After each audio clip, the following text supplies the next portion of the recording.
Dear students, आज का today's topic is inheritance of बंजी या other name is monohybrid cross. Mendel के एक्सपेरिमेंट में फर्स्ट एक्सपेरिमेंट था उसका मोनोहाइब्रिड क्रॉस या मोनोहाइब्रिड एक्सपेरिमेंट।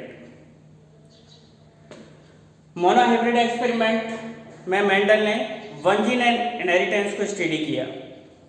इट मीन्स यानी एक जीन की स्टडी की उन्होंने।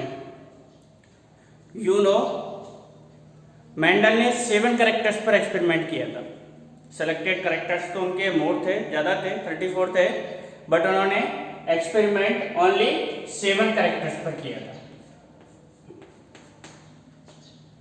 तो मोनोहाइब्रिड क्रॉस के अंदर ओनली 1 कैरेक्टर की स्टडी उसकी F1 generation, F2 generation and further F3 F4 generation की स्टडी की जाती है।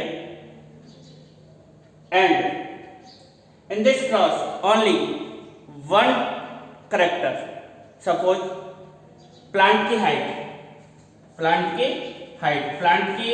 एक कैरेक्टर है जिसके 2 ट्रेट है, टॉल एंड ड्राफ्ट। तो इसकी study F1 generation, F2 generation and F3 generation तक करेंगे।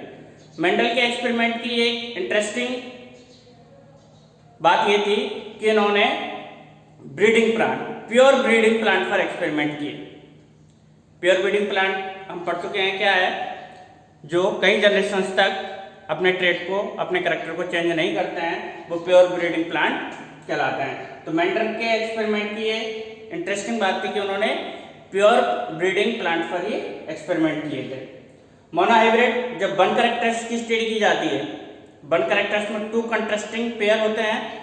अगर हाइट वाला कैरेक्टर लिया है तो उसके टाल और डार्क फ्लावर कलर या फ्लावर पोजीशन लेंगे। फ्लावर कलर में violet colour and white colour, flower position में terminal position and axial position. तो मोनोहाइब्रिड क्रॉस जनरली समझिएगा, इस क्रॉस के अंदर ओनली 1 ट्रेट, 1 कैरेक्टर जिसके 2 ट्रेट्स होते हैं उसकी स्टडी की जाती है। सो इसीलिए बंजी, इनहेरिटेंस ऑफ बंजी, इस एक्सपेरिमेंट का नाम दिया गया है इनहेरिटेंस ऑफ बंजी। यानी इसके अंदर ओनली 1 जीन के जरिए कंट्रोल्ड कैरेक्टर्स की स्टडी की जाती है। किसी भी कैरेक्टर्स को कंट्रोल करने के लिए जीन्स होते हैं और जीन्स के अंदर 2 एलिस रहते हैं, जिनको अब ऑलरेडी डिस्कस कर चुके हैं हम। अगर हाइट वाला है, टॉल है, तो टॉल का एलिस T और डार्क का एलिस स्मॉल t से डिनोट करते हैं। किसी भी जीन्स के अंदर 2 कंट्रास्टिंग ट्रेट होते हैं, किसी भी जीन्स के अंदर 2 कंट्रास्टिंग ट्रेट होते हैं जिनको हम एलिस कहते हैं। जैसे टॉल के लिए कैपिटल T और स्मॉल डार्क के लिए स्मॉल t यूज करते हैं। तो monohybrid cross, a cross between 2 pure breeding plants. 2 pure, इनके एक्सपेरिमेंट में 2 breeding plants taking the alternative trait of 1 single character is called monohybrid. यानी जिसके अंदर एक ही सिंगल कैरेक्टर्स की स्टडी की जाती है, मोनोहाइब्रिड नाम से जनरली पहचान जाएंगे। मोनो मीन्स होता है सिंगल या 1। नेक्स्ट फर्दर 2 हाइब्रिड क्रॉस भी पढ़ेंगे जिसके अंदर 2 कैरेक्टर्स की स्टडी होगी, आगे डिस्कस कर लेंगे। इसमें 1 कैरेक्टर्स की स्टडी की जाती है। मेंडल एक्सपेरिमेंट, यानी उन्होंने क्रॉस करवाया टॉल प्लांट एंड डॉर्फ टी प्लांट्स को to study the inheritance of one gene. One gene का मतलब समझ ही रहे हैं कि हम यहाँ पर एक ही कैरेक्टर की स्टडी कर रहे हैं, यानी हाइट ऑफ प्लांट। अगर हम फ्लावर पोजीशन की करते तो वो अनादर। मेंडल ने 7 कैरेक्टर्स पर इसी प्रकार से एक्सपेरिमेंट किए तो उन्हें सिमिलर रिजल्ट ऑब्टेन प्राप्त हुए। ये प्लांट की हाइट वाला है, अनादर हम फ्लावर पोजीशन ले सकते हैं, फ्लावर कलर ले सकते हैं, pod colour, pod shape, seed shape and seed colour. ये 7 कैरेक्टर्स पर उन्होंने जो एक्सपेरिमेंट किए थे उनके सिमिलर रिजल्ट उन्हें ऑब्टेन हुए, यानी सिमिलर ही रिजल्ट उन्हें प्राप्त किए। तो यहाँ पर हम ओनली एक एग्जाम्पल के तौर पर प्लांट की हाइट वाले कैरेक्टर को सेलेक्ट कर रहे हैं to study inheritance of single gene. ये पेरेंट्स है जनरली टाल प्लांट, जो कि प्योर ब्रीडिंग प्लांट है। इसका सिलेक्शन मेंडल ने ऑलरेडी एक्सपेरिमेंट से कर लिया। कि ये tall plant pure breeding plant है। अनदर प्लांट डॉर्फ प्लांट है। ये सिंबल आपको नजर आ रहे होंगे, ये जीरो वाला सिंबल जिस पर तीर का निशान लग रहा है, एरो का निशान, और ये जीरो वाला सिंबल जिस पर प्लस का निशान नीचे लग रहा है। जनरली ये सिंबल मेल को डिनोट करता है और ये सिंबल फीमेल को। इट मीन्स हम यहाँ पर समझ रहे होंगे कि टॉल प्लांट कौन से प्लांट है, मेल प्लांट है, और डॉर्फ प्लांट कौन सा है, फीमेल प्लांट। डॉर्फ प्लांट है फीमेल प्लांट और टॉल प्लांट है मेल प्लांट। जनरली कंसिडर्ड है ये कि हम डोमिनेंट प्लांट को मेल और रिसेसिव प्लांट को डॉर्फ के रूप में यूज करते हैं।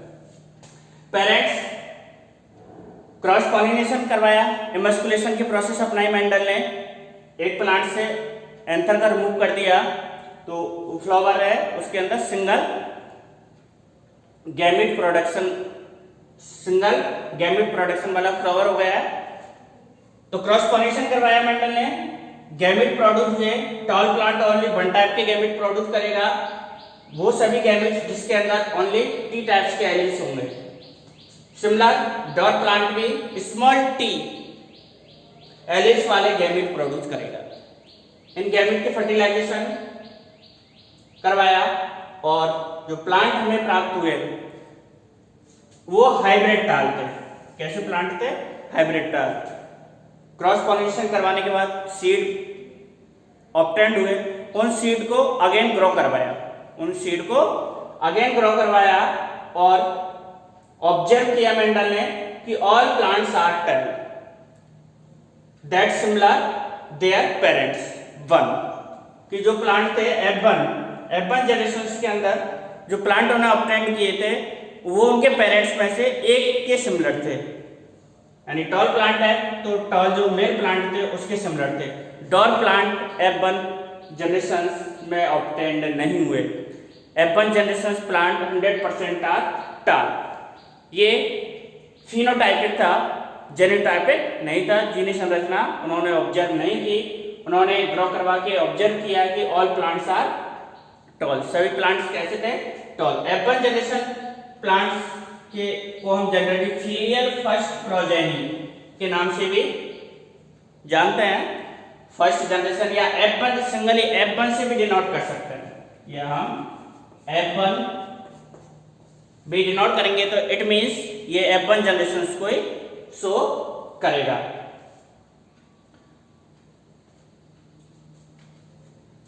ये हाइब्रिड टाल प्लांट्स थे जो कि देखने पर हमें सभी प्रकार के टॉल प्लांट लग रहे थे, जो कि पेरेंट्स के एक के सिमिलर थे। देन इन प्लांट्सों को उन्होंने ग्रो करवा लिया। अब इनके सीड को ऑब्टेन कर लिया। मेंडल ने देखा कि सभी प्लांट कैसे हैं, टॉल। तो F1 जनरेशन प्लांट्स हो गए जो कि सभी टॉल प्लांट थे। देन इनके जो सीड्स प्लांट थे उनको ग्रो करवाया, उनके बिटवीन सेल्फ पॉलिनेशन करवाया। आगे मेंडल ने क्या करवाया, उनके बिटवीन सेल्फ पॉलिनेशन करवाया, जिससे आउटर पॉलन ग्रेन्स नहीं आए। उनकी जनरेशंस चेक करने के लिए सेल्फ पॉलिनेशन करवाना इंपॉर्टेंट है। सीड को ऑब्टेन करवाया। F1 पीढ़ी के प्लांट्स थे, उनसे F2 पीढ़ी के प्लांट ऑब्टेन किए मेंडल ने। तो F2 पीढ़ी के जो प्लांट्स थे ये इसके गैमेट्स है। टी इसका जीनोटाइप्स है, 2 टाइप्स के गैमेट प्रोड्यूस करेगा, टी और टी। ये हेटेरोजाइगस है। हेटेरोजाइगस प्लांट 2 टाइप्स के गैमेट्स या यूं कह सकते हैं 2 टाइप्स के एलील्स प्रोड्यूस करेगा, क्योंकि डिसिमिलर है, ये हेटेरोजाइगस है। इनके बिटवीन ये जो स्क्वायर है ये प्लेट स्क्वायर कहलाते हैं, जो कि ब्रिटिश के फेमस जेनेटिक्स थे रेजिनाल्ड सी पुनेट, उन्हीं के नाम पर इसको पुनेट स्क्वायर कहते हैं। इस स्क्वायर की सहायता से वेरी इजीली जनरेशंस ऑब्टेन की जा सकती है। मोनो हाइब्रिड क्रॉस में प्रॉब्लम्स नहीं आती है, बट हम dihybrid cross, trihybrid cross करते हैं तब हमें प्रोजेनी, जिसके other name progeny, sibling, young ones, offspring, इन नामों से जनरली हम उनको जानते हैं। प्रोजेनी के और भी नाम आपको पढ़ने को मिलेंगे, इसको सिबलिंग भी कह सकते हैं। जनरली 2 टर्म प्रोजेनी और ऑफस्प्रिंग आपको देखने को मिलेगी इनके टर्म। तो पुनेट स्क्वायर पर डिस्कशन कर रहे थे। इसके 2 गैमेट्स ऑब्टेन हुए, टी और टी। ये डिसिमिलर एलिस ऑब्टेन करेगा, सेम है, एक को हमने मेल मान लिया, अदर को फीमेल मान लेंगे। इससे भी टू टाइप्स के गैमेट प्रोड्यूस होंगे, कैपिटल टी और स्मॉल टी।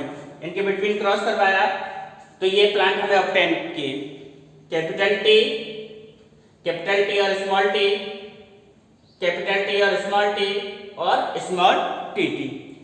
यानी F2PD के जनरेशंस के जो प्लांट्स थे इनके अंदर 75% प्लांट टॉल थे और 25% प्लांट डॉर्फ थे। जितने भी प्लांट प्राप्त हुए, मेंडल को सरप्राइज हुआ कि जो करेक्टर्स F1PD में था ही नहीं, वो F2PD में शो हो गया। और वो कौन सा करेक्टर था? डॉर्फ करेक्टर था। ये सिमिलर किसके हो गया? इस प्लांट के सिमिलर हो गया, यानी इसका F1PD में कहीं शो नहीं है, किसी भी प्रकार का कोई डॉर्फ प्लांट F1PD में नहीं है, बट वो कौन सी पीढ़ी में शो हुआ?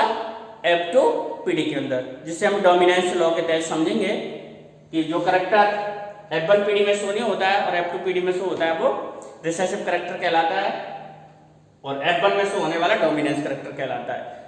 मोनोहाइब्रिड क्रॉस के बेस पर मेंडल ने 2 लॉ दिए थे। दूसरा नियम कहलाएगा कि ये जो पेरेंट्स है, डिसिमिलर एलिस होते हुए इनमें किसी प्रकार की कोई मिक्सिंग नहीं होती है, ब्लेडिंग नहीं होती है। मिक्सिंग के लिए टर्म दूसरी यूज करते हैं, ब्लेडिंग, यानी इसमें किसी प्रकार की कोई ब्लेडिंग नहीं होती है, ब्लेंडिंग, और ये सेपरेट हो जाते हैं, सेपरेट हो जाते हैं F2 जनरेशंस के अंदर और अपने अपने कैरेक्टर्स को शो करते हैं। तो इसका phenotypic ratio 3:1। It mean 75% plant कैसे थे? टाल, और only 25% plant is dwarf. Mendel ने ऑब्जर्व किया कि जितने भी सीड उन्होंने ग्रो करवाए थे उनमें से 75% प्लांट टॉल हो गए और 25% प्लांट कैसे हो गए? डॉर्फ हो गए। तो इट इज फिनोटाइपिक रेशो, यानी ऑब्जर्वेशन करने पर ये हमें शो हो जाएगा। एक्सपेरिमेंट हम भी करेंगे तो हमें फिनोटाइपिक रेशो इजीली हम निकाल सकते हैं। जीनोटाइपिक यानी जीनी संरचना, जीनोटाइपिक रेशो निकालने के लिए एक अलग टेस्ट होगा जिसको हम टेस्ट क्रॉस कहते हैं। उसके बेस पर हम ये जीनोटाइपिक रेशो निकाल सकते हैं, वो भी इसमें मोनोहाइब्रिड क्रॉस में आएगा। आगे टर्म पढ़ेंगे हम टेस्ट क्रॉस, जिसकी सहायता से हम पता लगा लेते हैं कि क्रॉस होने वाले पेरेंट्स होमोजाइगस है या हेटेरोजाइगस। इसका जीनोटाइपिक रेशो टी यानी 100% प्लांट में से ओनली 25% प्लांट प्योर टाल थे, 50% प्लांट हाइब्रिड टाल थे और 25% प्लांट डार्क थे। यानी F2 जनरेशंस का जो फिनोटाइपिक रेशो है वो 3:1 है और जीनोटाइपिक रेशो 1:2:1 है। तो ये मेंडल का एक्सपेरिमेंट था जिन्होंने सिंगल जीन यानी एक कैरेक्टर पर स्टडी करते हुए अपने ऑब्जर्वेशंस को शो किया। इसी प्रकार का एक्सपेरिमेंट और 6 जो ट्रेट कैरेक्टर है उन पर करेंगे तो सिमिलर रिजल्ट हमें ऑब्टेंस प्राप्त होगा। सिमिलर मेंडल ने एक्सपेरिमेंट भी किए अदर कैरेक्टर्स पर और उन्होंने इस प्रकार के सिमिलर रिजल्ट प्राप्त किए। तो ये मेंडल का इनहेरिटेंस ऑफ वन जीन या मोनोहाइब्रिड क्रॉस कहलाता है, यानी इसमें सिर्फ एक बार में एक ही कैरेक्टर की स्टडी की जाती है और उस कैरेक्टर्स के 2 एलिस रहते हैं, 2 कंट्रास्टिंग ट्रेट रहते हैं। तो ये था मेंडल का मोनोहाइब्रिड क्रॉस।